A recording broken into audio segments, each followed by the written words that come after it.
Corona کے مشکل حالات میں لوگوں کی مدد کرنے والے سماجی کارکنان کے اعزاز کے لیے ادینہ فاؤنڈیشن کی جانب سے ایک تہنیتی تقریب کا انعقاد کیا گیا۔ ادینہ فاؤنڈیشن کے چیئرمین و راشٹروادی کانگریس پارٹی کے ضلع صدر ڈاکٹر مجاہد خان کی جانب سے آنند نگر کے ہوٹل تلسی کمفرٹ میں یہ تہنیتی تقریب منعقد کی گئی۔ کورونا واریر کے اعزاز میں منعقدہ تہنیتی نشست میں مختلف شعبے جات سے تعلق رکھنے والے شہر کے معزز شخصیات کی گلپوشی شال پوشی کی گئی اور انہیں مومنٹو دے کر تہنیت پیش کی گئی۔ واضح رہے کہ کورونا جیسے مرض کے پھیلاؤ کے دوران جن افراد نے اپنی جانوں کی پرواہ کیے بغیر خدمات کو مسلسل جاری رکھا، ان مختلف شعبے حیات سے تعلق رکھنے والے معزز شخصیات کی تہنیت اس تقریب میں ادینہ فاؤنڈیشن کے چیئرمین اور راشٹروادی کانگریس پارٹی کے ضلع صدر ڈاکٹر مجاہد خان کی جانب سے کی گئی۔ اس موقع پر مہمان خصوصی کے طور پر سابق وزیر تعلیم و چیئرمین مہاتما گاندھی مشن کمل کشور قدم، ایڈوکیٹ محمد خان پٹھان، راشٹروادی کانگریس پارٹی کے اقلیتی شعبے کے ریاستی صدر ڈاکٹر سنیل قدم، شہر صدر ضلع NCP ہری ہر راؤ بھوسیکر،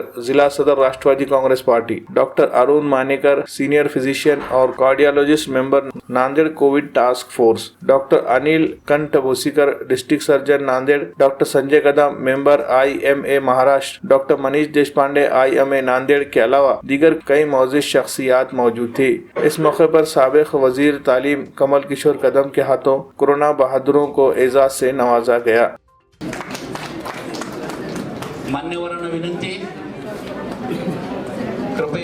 ادینہ فاؤنڈیشن کے چیئرمین ڈاکٹر مجاہد خان، انہوں نے یہ پروگرام آرگنائز کر کے کورونا کے اندر جو ڈاکٹرز، نرسز،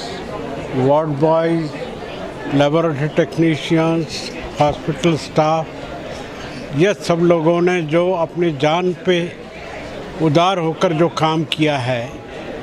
ان کے لیے ان کو ریکگنیشن دینے کا کام اس پروگرام کے اندر کیا ہے۔ میں ڈاکٹر مجاہد خان صاحب کو ان کا شکریہ ادا کرتا ہوں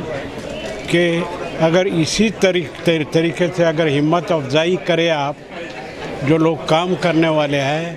تو وہ لوگوں کے کام کرنے میں ہمت بڑھتے جائیں گی اور یہ بہت ضروری ہے۔